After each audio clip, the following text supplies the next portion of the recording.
To all the drivers out there delivering holiday cheer across our great country, season's greetings and a huge thank you from the Allen Lund Company.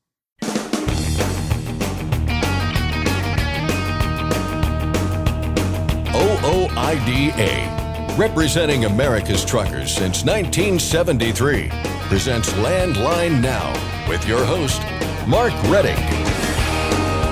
Talking to lawmakers on Capitol Hill is a vital part of what OOIDA does. We recently spoke with the association's Executive Vice President, Lewie Pugh, about his trip to Washington, D.C., and some of the topics he discussed with politicians regarding trucking. A plan in Arizona would add hundreds of truck parking spaces in the state, but only part of those spaces appears to be possible in the immediate future. I'll talk with Garen Groff of the Arizona Department of Transportation. Washington state officials say their rest areas are at a crisis stage. A recent report says 87% of the buildings at the 47 state-owned rest areas are in critical condition. We'll hear from Tina Werner of the Washington DOT. And finally, later this week, a House subcommittee will take a look at how good a job the government has done implementing the infrastructure law. I'll get a preview of the hearing from Bryce Mungen of OOIDA's Washington, D.C. office. But first, the news with Scott Thompson. Thanks, Mark. Our top story today. The Owner-Operator Independent Drivers Association and the National Propane Gas Association are asking FMCSA to reconsider a final rule that cuts down the amount of regulatory relief granted during a regional emergency declaration. The change is set to take effect tomorrow, December 12th. Starting then, the emergency exemption window will go from 30 days to 14 days, narrowing the amount of relief that is provided to motor carriers and truck drivers providing direct assistance. In a letter to FMCSA Administrator Robin Hutchison, NPGA and OOIDA asked the agency once again to reconsider. It reads that as multiple states have acknowledged in recent months, governors need to waive hours of service to combat significant winter weather and other natural disasters. They say the amount of time is insufficient, noting that FMCSA itself acknowledged there was no evidence that the hours of service waivers have deterred safety. The state of North Dakota has also petitioned FMCSA to throw out the final rule. Governor Doug Burgum told us recently he believes this is a classic case of government overreach. I think we're battling 28 different rulemaking efforts right now. This is one of them. But again, we're having the flexibility and the authority. I mean, the 50 states created the federal government, not the other way around. That's very, very clear. It's in the 10th Amendment in the Constitution that the states delegated certain responsibilities to the federal government, and the rest of those are for the states, or for the people. But yet what we see is this, constant encroachment of more and more federal regulation onto the states and onto the private sector when there may not even be a basis there for that to exist. So it starts with the first thing, which is let's just use some common sense here. And the way that we've been applying the hours of service waivers in North Dakota for emergencies and for moving agricultural products around in a large rural state, makes common sense. We do it, we execute it, our operators drive safely. There's not a problem. So again, sometimes you have to ask yourself, the federal government, what problem are they trying to fix? In this case, I don't even see a problem that exists. It certainly doesn't exist in our state. Governor Burgum said of the 28 emergency waivers issued during his 7 years in office, 19 were issued for a period of time, more than 14 days. The Senate version of the truck parking bill has picked up a key co-sponsor. Senator Deb Fischer of Nebraska signed on late last week. She is the fourth Republican senator to give their support, bringing the total number of co-sponsors to 13. The Truck Parking Safety Improvement Act seeks to allocate $755 million over 3 years to the construction of free, publicly available truck parking sites. There's a companion bill in the House as well. That one is also bipartisan with 43 co-sponsors right now. To encourage your elected representatives in Congress to give their support, check out fightingfortruckers.com. The House Transportation and Infrastructure Committee will hold a hearing Wednesday focused on the implementation of the 2021 Infrastructure Investment and Jobs Act. Robin Hutchison, administrator of the Federal Motor Carrier Safety Administration, is expected to be one of the witnesses. The hearing will give lawmakers on the committee a chance to ask Administrator Hutchison about a number of trucking-related issues. Her agency has put forth a number of proposed rules that have been met with pushback from the trucking community, from an automatic emergency braking mandate to speed limiters and more. Hutchison mentioned some of those rulemakings at the 2023 Midwest Commercial Vehicle Safety Summit in November. She also used her time to talk about the agency's focus on eliminating the root causes of truck crashes, including problems with detention time and predatory lease purchase agreements. Several dozen Volvo trucks are being recalled. The National Highway Traffic Safety Administration says the issue affects 53 VN and VHD vehicles model year 2024, equipped with certain Continental tires on the front axle. The problem stems from the gross axle weight rating that's listed on the vehicle certification label. It's incorrect, which can allow the vehicle to be overloaded. Dealers will remove and replace the label free of charge. Owner notification letters are supposed to go out at the end of January. The number of orders for new Class 8 trucks spiked in November. That's according to preliminary data from FTR, which said nearly 37,000 units were reserved last month. That's up 32% compared to October and up 2% compared to November of last year. A jump, yes, but not at all surprising, according to FTR, which expected numbers to rebound to seasonal norms. Over the past 12 months, more than 255,000 Class 8 trucks have been ordered. The state of Florida continues to invest in truck parking. Governor Ron DeSantis last week announced his $114 billion budget proposal for fiscal year 2024-25. It calls for $25 million to expand Florida's current truck parking improvement program, which aims to increase the number of parking spots available for large trucks. Florida is aware of the shortage and has been trying to do something about it. In 2020, the Florida DOT released a report outlining the extent of the problem.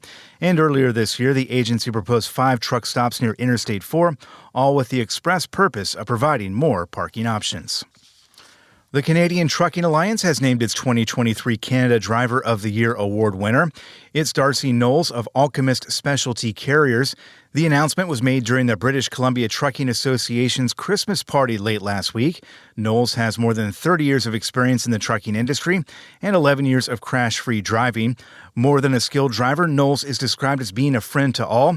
The Canada Driver of the Year award is decided by a panel of judges. The winner is selected from the pool of Driver of the Year award recipients in each province.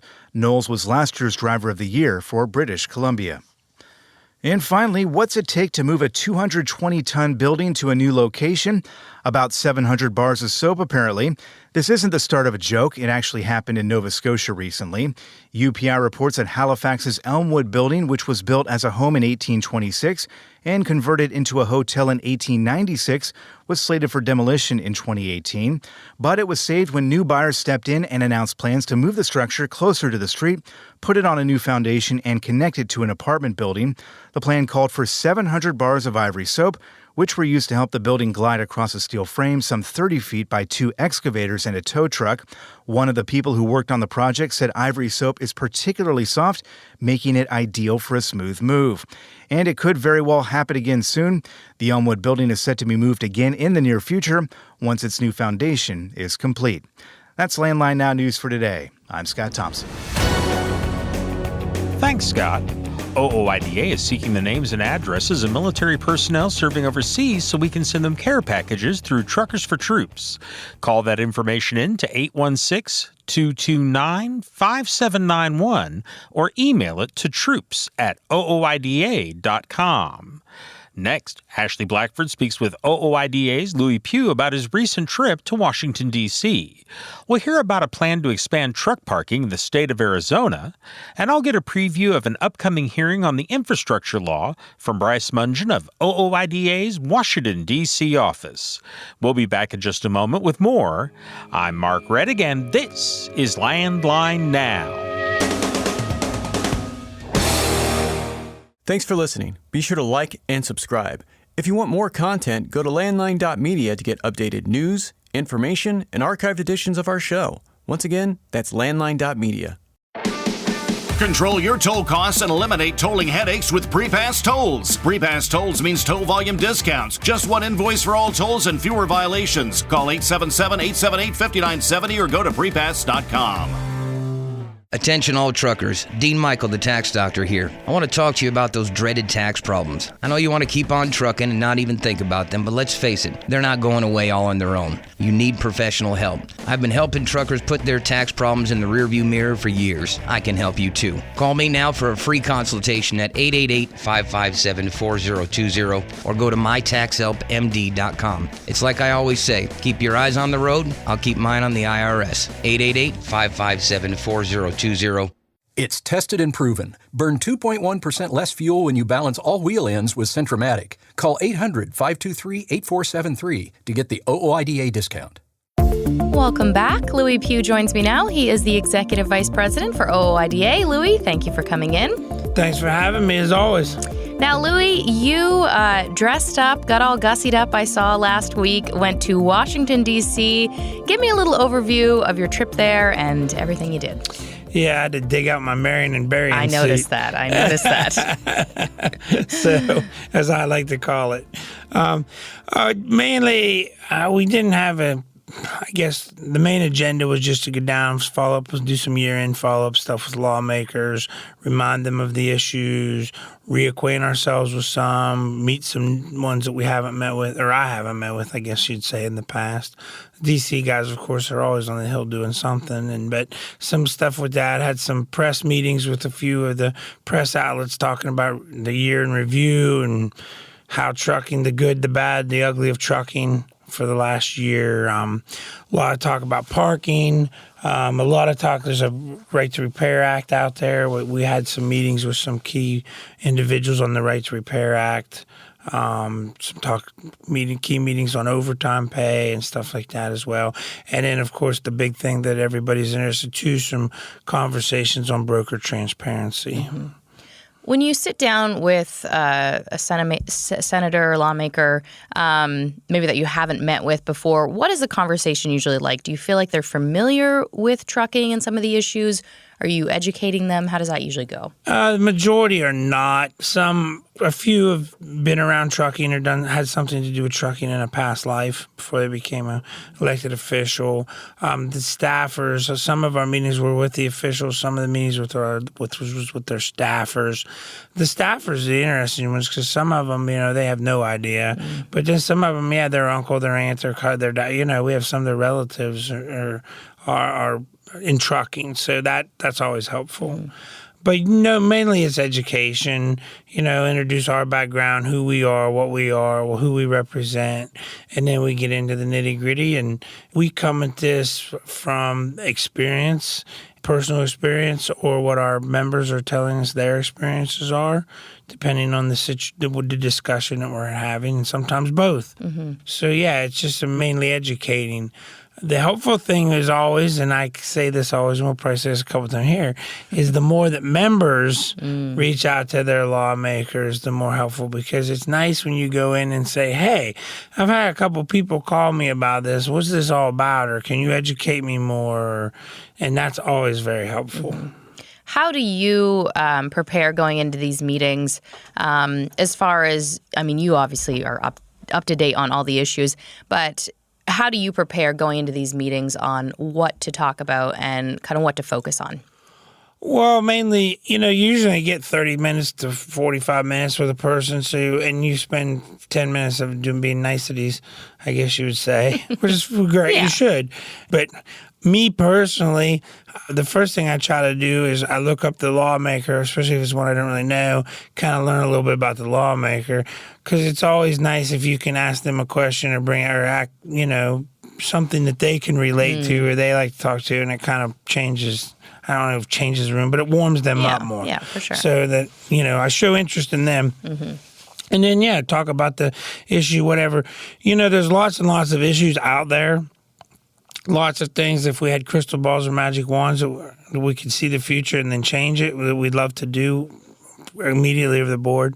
Unfortunately, there's a lot of things that go into play here. Who's in charge? What parties are in charge? For what things can get passed. So we don't bring up everything. We usually go in kind of with 2 or 3 issues, issues that we know that they're looking at, working on, or going to be working on, or something that we need to try to stop. Mm-hmm. We try to keep the conversation short, concise, to the point, talk about how these things affect trucking and small business truckers or drivers or both, and the ramifications and why they do that. And we try to also end things with asking if there's anything that they are hearing or wanting. And that's always good, too, because I'm going to say it again, you need to reach out to lawmakers yourselves as drivers and how important it is, because a lot of times we get a question that they're hearing from somebody who's probably, you would say, our opposition, and that they've been calling.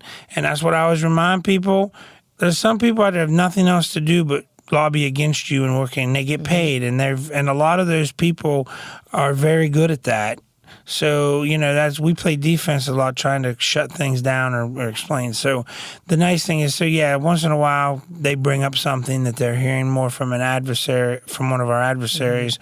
It's good to get on the record with that, but that's why it's so important of members and truckers to reach out and to make these contacts with your lawmakers and continue to reach out, answer calls to actions. Hey, call them up once a month just to say, hey, this is what's going on in trucking, and, why aren't we doing anything? Any conversations last week that stood out to you? The biggest thing was the Right to Repair Act, because we went down there and we started walking the Hill and talking about that to the key players that are going to be part of it. And I thought that some of them we might get a little pushback because they either have OEMs in their district or engine builders or parts, something like that. Honestly, we didn't really get any pushback. In fact, everybody really understood, really got it. And there's some misinformation. It seems to me like there needs to be some more clarification on a grander scheme when it comes to this Right to Repair Act. But as far as heavy-duty trucks and keeping heavy trucks in the Right to Repair Act, because that was something that was floated, was to take them out. And for those who don't know, I should probably say, this is a bill that would, because right now, a lot of the engine manufacturers and truck manufacturers aren't releasing their codes. They're holding them proprietary. So, it used to be we could turn the key one way and push a button this way, and little lights would flash, and you could get the codes, your problem codes for your trucks. And it's kind of went away in a lot of them, and they don't want to give that up so much anymore. This all started with John Deere, actually, in farm machinery. So anyway, fast forward to where we are now. There is a bill to where they can't hold these proprietary. There has to be a way that you as an owner of a truck can get your codes, to at least know what the problem is. Maybe you still can't fix it, but to know what but to at least know what it is, so maybe that you can. And so that's what the Right to Repair Act is about, just so those who know. So again, it was a lot of people understand why we need this and why I want this. I pointed out the fact that it's very expensive to get your truck repaired nowadays. A lot of shops, unfortunately, are having a shortage of mechanics, so it takes a while to get your truck in, get out. And, we know that not everybody can fix everything themselves, but it's really sad when it's some little sensor or something that could be replaced in an hour or two by an individual, and they have to wait 3 days for some dealer to get it in and get it fixed, or at least diagnose it to even get it fixed. And we hear stories like that or longer all the time. So that was very surprising that we got such good feedback on that, so that makes us feel good. Lots of interest on the pay and the economics behind that, people realizing that. Again, parking seems to be very well received, and everybody seems to be on board with that. The broker fraud or, broker transparency stuff we've talked about, where these guys these people are hiding and making up fake companies and stealing freight and not paying trucks. Was very good conversation about that. Seems to be getting a little more knowledge.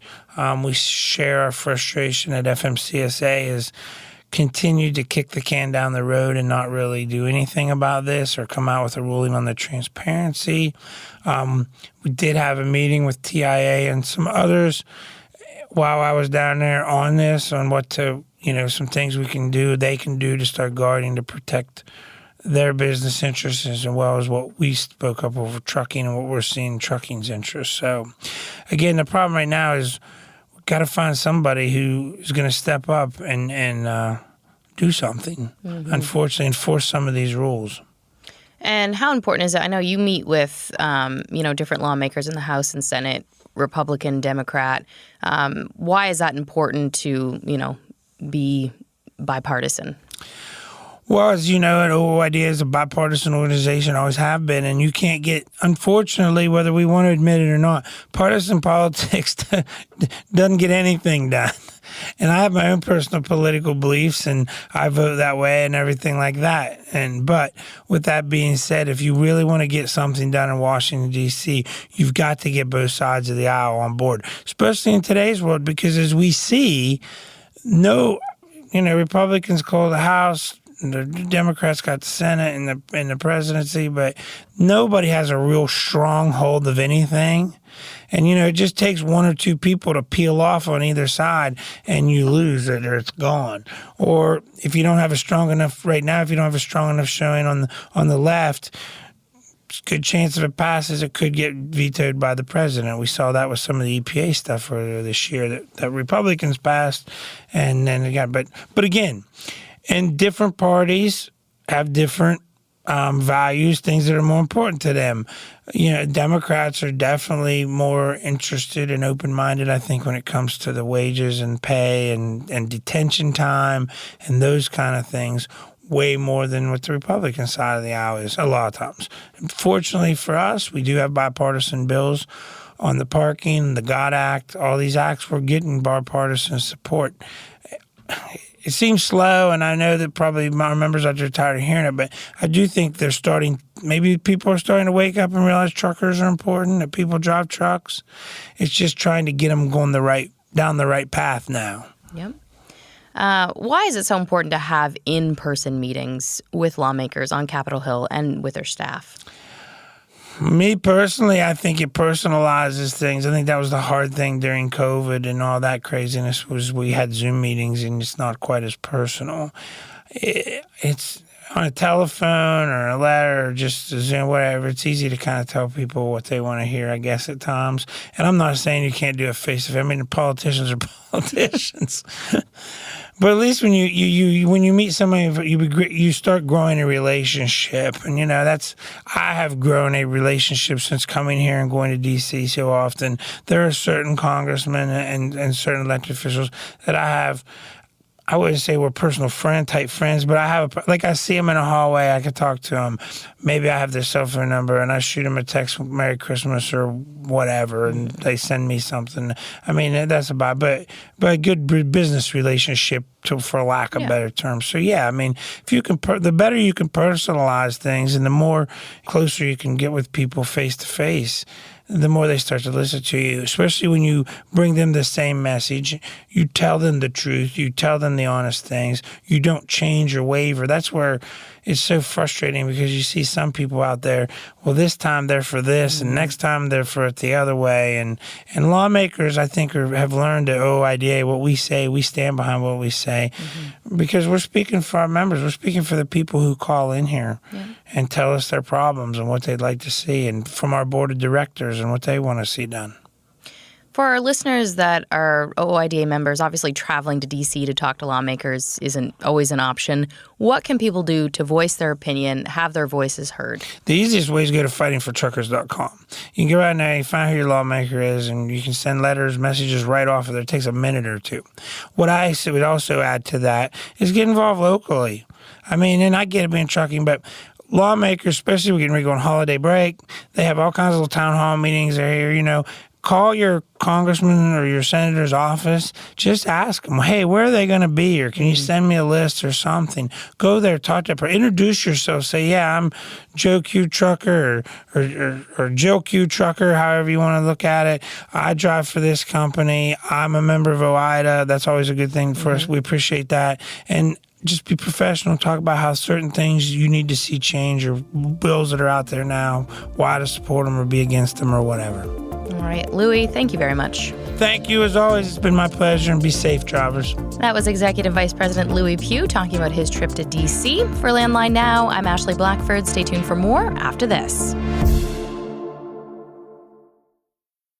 Today's rising costs affect everyone. Replace your harmonic damper with a genuine Vibertech TVD viscous damper to prevent costly repairs and downtime.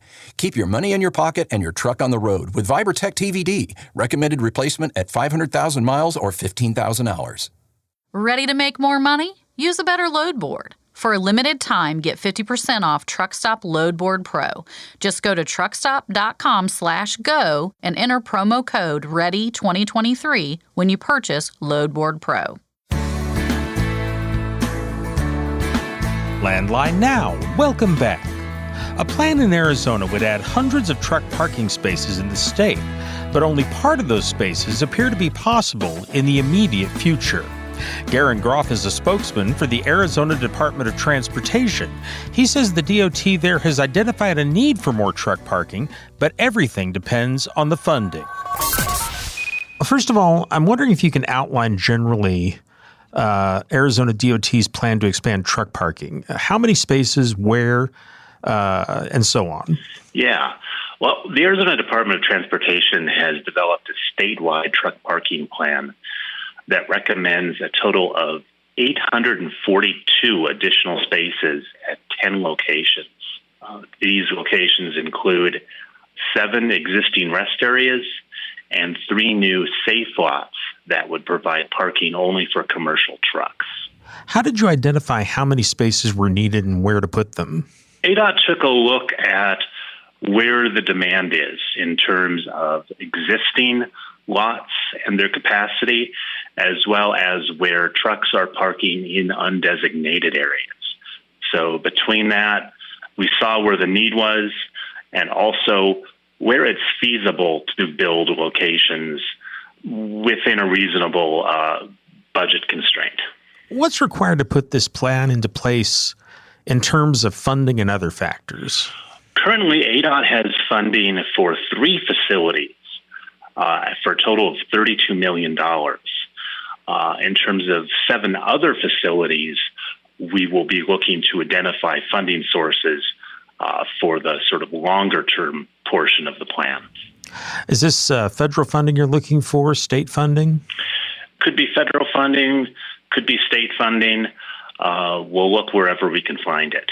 I'm wondering if you can describe the 3 new parking areas, the safety parking areas. I'm wondering if you can explain what those are going to be like, if you can kind of draw us a picture. Yeah, the proposed safe lots would be along existing ADOT right-of-way.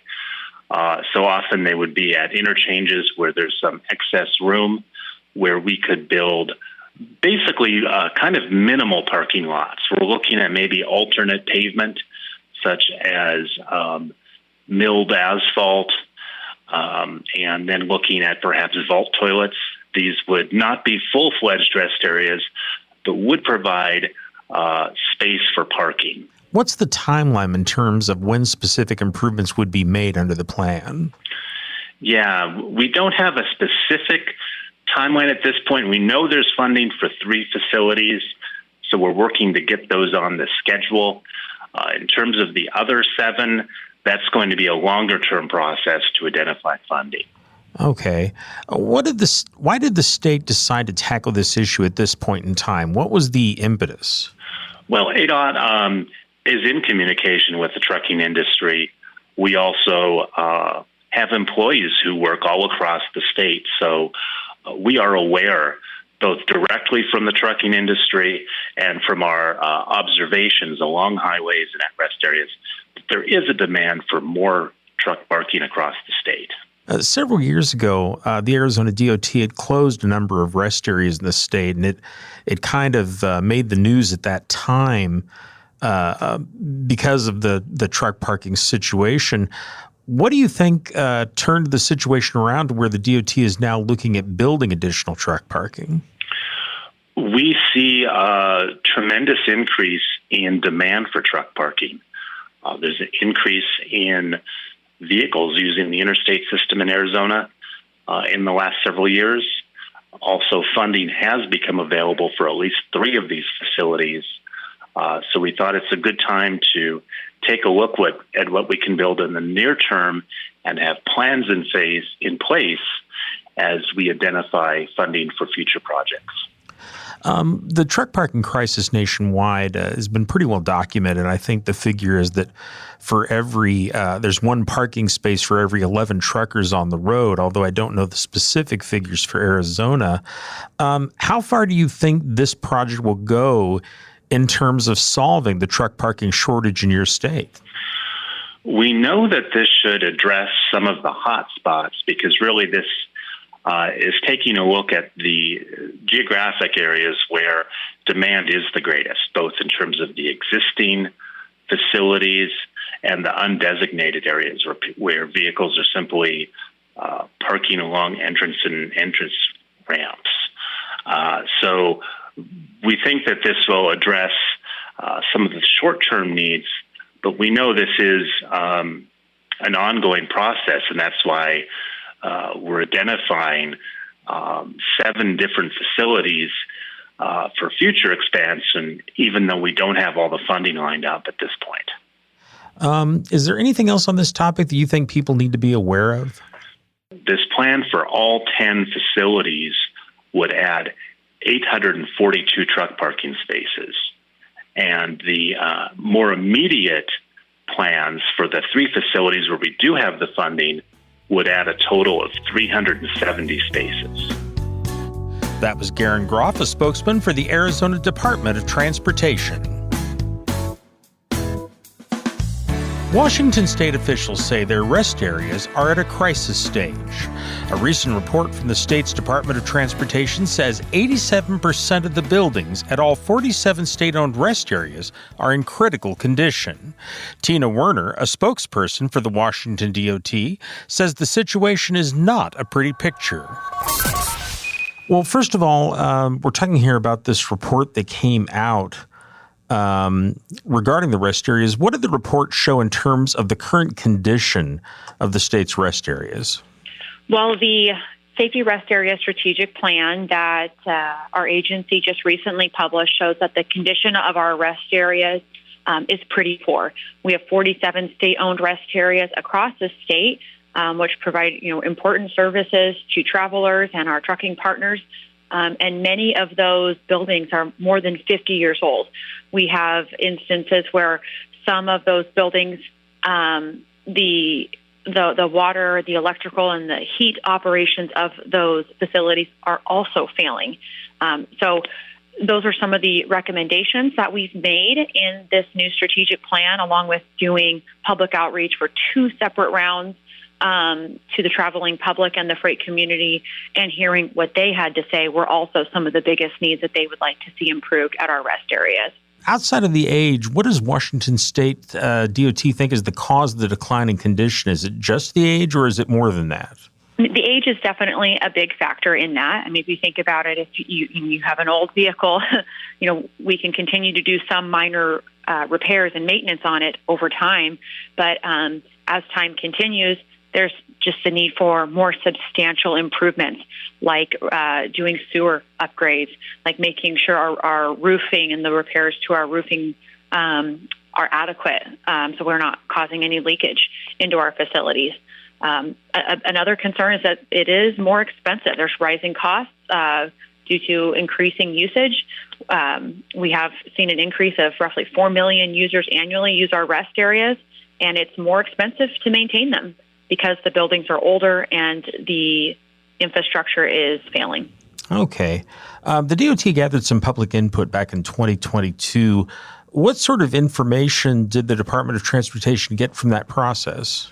So we did 2 separate rounds of public outreach. We heard from over 5,300 travelers from across the state, and we heard overwhelmingly that they would like to see more modernized safety rest area experience. For example, the last time the strategic plan was updated, the needs of our travelers 15 years ago have changed. We have women who travel alone. We've heard from families that they want more space in stalls, and also requests for more improvements to provide universal changing tables to support our aging population. So those are some of the concerns we heard from a modernization perspective. But our biggest needs, without a doubt, are funding, being able to provide available truck parking, and making necessary safety improvements at these facilities. You mentioned funding. Has the DOT identified possible sources of funding for rest area improvements? We have no additional funding, sadly, for these improvements. Now, what we have done is our Freight Mobility Strategic Investment Board is planning on making recommendations, for example, to our state legislature about places, for example, that we could provide additional truck parking.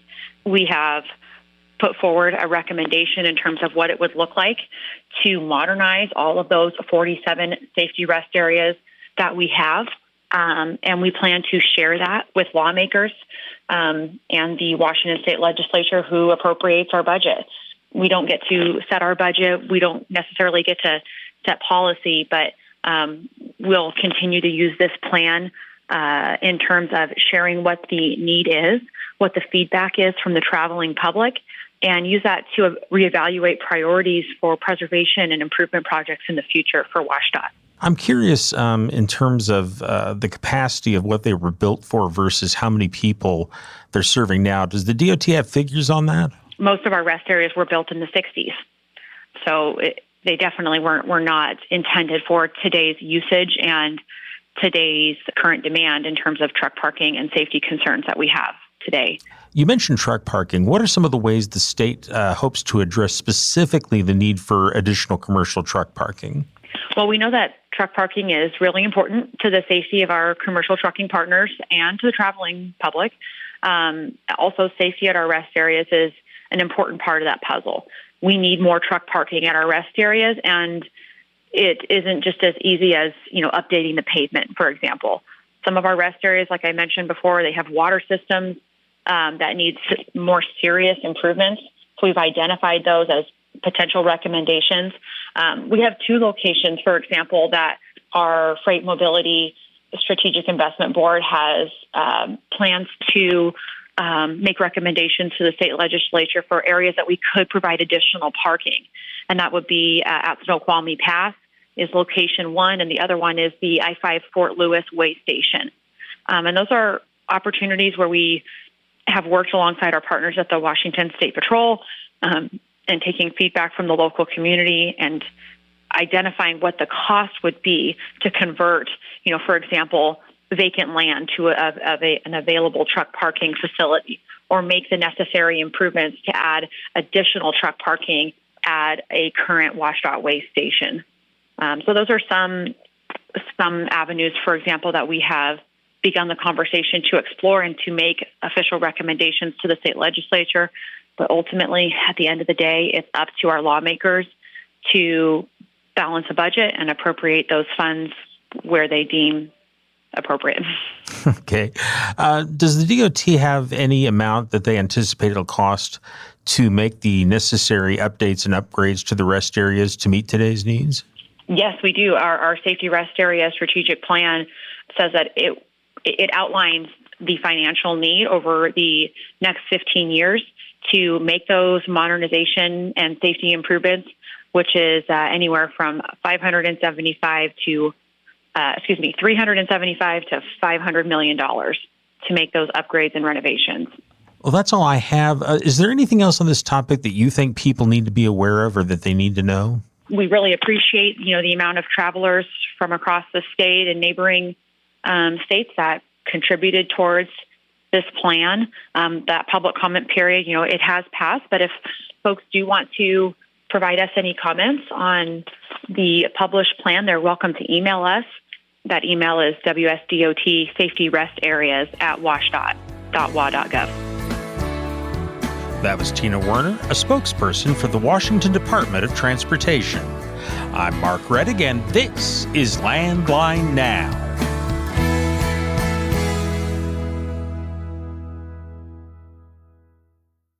Since you started, what you've loved about trucking is the freedom. Heading out on your favorite route, a good driving song, and thinking about truck insurance.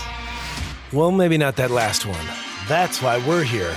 At OOIDA, we have a full range of truck insurance products, expert advice, and great customer service, helping you get the right coverage for your operation. Go to OOIDA.com because your job is to drive. Our job is to help with everything else. Landline Now. Welcome back. Later this week, a House subcommittee will take a look at how good a job the government has done at implementing the infrastructure law. Here with a preview of the hearing is Bryce Mungen of OOIDA's Washington, D.C. office. Bryce, how are you doing?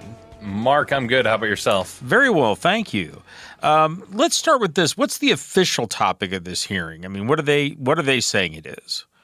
Yes, so this is sounds like really exciting stuff, but basically it's an oversight of the Infrastructure Investment and Jobs Act modal perspectives. So what that means in the layman's terms is, as you mentioned there, Congress wants to oversee the implementation of the IIJA, or the Bipartisan Infrastructure Law.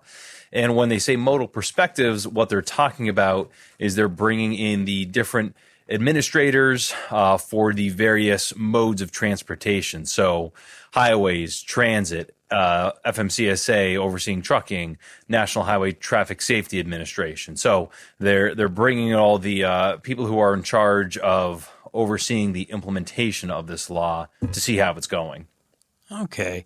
Let's talk a little bit about some of the issues we expect to be brought up by members of Congress, because even though you would think the infrastructure law is mainly about money, there's a lot of issues that are kind of connected to that.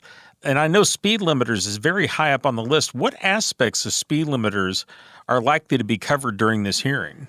Yeah, and so we've been talking to lawmakers on, it's technically the subcommittee, the Highways and Transit Subcommittee. We've been talking to these members for a long time about the speed limiter mandate and its potential negative impacts. And as you mentioned, there's a lot of aspects of this. There's a small business effect, negative impact on small businesses.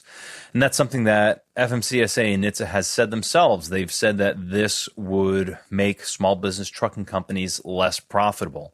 So that's something we'll hope that members raise, and we want to hear more from the administrators about what they think this will mean for small business trucking. We also have concerns about driver compensation. So in addition to small trucking companies, employee drivers who will be newly subjected to a speed limiter mandate, what does that mean for their earnings? What does that mean for how much work they're able to get done? Because obviously if the government's going to slow them down, that's going to take them longer to do what they need to do. And, there's some of those other unintended consequences that we've talked to lawmakers about that we're interested in learning more. So one of those is, does a speed limiter mandate encourage speeding in other areas like construction zones, inclement weather, those sort of situations, because drivers will feel pressure to make up time? Or do we see a negative effect on recruitment and retention of drivers? That's something that pretty much everyone agrees on, is that we want to be able to recruit drivers and, more importantly, keep them in the industry. But we've heard overwhelmingly from truckers that they don't like this mandate. And so if you're going to do something they've told you they don't like, how is that helping your efforts to bring more of them in and keep them around? So that's just a little bit of it. Frankly, this is an issue that just touches on so many different, not just so many different, pretty much every aspect of what our members and what truckers do on a day-to-day basis. We hope to hear a lot about this. And I know there's also some political considerations. For example, the ability of states to set their own speed limits. Sure, absolutely. And that's the thing that we've been saying all along is, obviously, they oversee their states. They know the conditions best. So why would you not leave the decisions about how fast should traffic be moving on those roads to the state themselves? Isn't it a bad idea to have the federal government coming in overhead and saying, no, we know better than you, especially when Congress in 1995 basically repealed the national speed limit and gave states the authority to do so? Okay. Something else that is kind of connected to this, I know we've heard a little bit of noise about the potential of possibly speed limiting cars. And this is certainly an issue that I think would resonate with truckers. But is that something that's likely to come up at this hearing? We'll see. To be completely honest, I'm not sure. Certainly that's an issue we have raised with lawmakers, that heavy-duty trucks are the canary in the coal mine for a speed limiter mandate. And we've seen that even a little bit more trickle out about that. The NTSB, not to be confused with NHTSA, but the NTSB is identified, kind of intelligent speed assist, or basically speed limiter technology for passenger vehicles, as something they think should be implemented. So lawmakers are certainly hearing about this. We hope it's something that gets brought up, but we'll have to wait until Wednesday to see. Okay. Let's talk about some of the other topics that are likely to come up. And one of them that I think is very big right now is freight fraud. What sort of aspects of that are likely to come up at this hearing? So, we would just be really interested in hearing more from FMCSA about what they're hearing on freight fraud, what they're planning to do, and what they think what their capacity is to handle this issue. And this is an issue, certainly we've been very active on the broker transparency front, and basically making sure that brokers are following existing regulations. But this freight fraud is an issue that transcends brokers, carriers, shippers, basically customers, anyone who's using the supply chain and the freight system, because everyone's having their goods and their services stolen. So we'd be interested to see what their assessment is of the situation, what they think they might be able to do about it. Okay. Another issue that is of interest right now is automatic emergency braking, and we know that we're looking at a potential mandate coming down from the Federal Motor Carrier Safety Administration. Mm-hmm. Again, what aspects of that are likely to come up at this hearing, or that you hope will come up at this hearing? Yeah.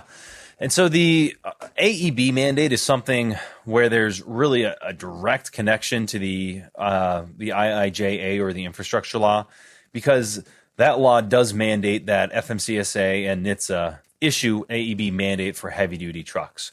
So this is something that, unlike speed limiters, Congress actually told regulators to do. But very importantly, as part of that mandate, Congress also said, and it's written right into the law, it says, you must consult with truckers, representatives of drivers, to address their concerns and safety concerns. As anyone who's following this issue closely and knows how we've been active, we've said that FMCSA and NHTSA have not done enough outreach to drivers and have not done enough to address those safety concerns, specifically about false activations of the systems. And so we'd like to hear more from the administrators about, do you really think you've done enough to consult drivers? And do you think that's enough to meet what the infrastructure law is telling you to do? Well, you mentioned the false activations, and of course, isn't that subject of an open investigation by the National Highway Traffic Safety Administration? Yeah, absolutely. And so it's a very, very, very fair question of, if you have an open investigation going right now, what are you planning to do about that before you issue a mandate for this technology on all trucks? So hopefully we'll see what they have to say on Wednesday. Are there any other issues that you think are important that we're looking to have come up at this hearing? I think that those are the main issues that we hope lawmakers will focus on. Those are the ones we've been talking about a lot. One other issue, not quite as prominent, but we always talk to lawmakers about the NCCDB, or the National Consumer Complaint Database. GAO issued a report on that system back in September and basically said it's a mess and there's a lot of things FMCSA needs to fix. Lawmakers like to ask about GAO reports. It's kind of a simple and straightforward way to address an issue. So that's also something, again, we've talked to lawmakers about. So we'll see if that's something that comes up too. Okay. Well, Bryce, we're out of time, but thank you very much for the information. We certainly appreciate it. Yes, thank you. I've been talking with Bryce Mungen of OOIDA's Washington, D.C. office. And obviously, folks, these are all important issues to you as a truck driver. Call your members of Congress and let them know what you think on these issues and how they affect you. You can do it one of two ways. First, you can call the U.S. Capitol Switchboard at 202-224-3121, and you can also go to the website fightingfortruckers.com. That's our program for today. I'm Mark Reddick, and this is Landline Now.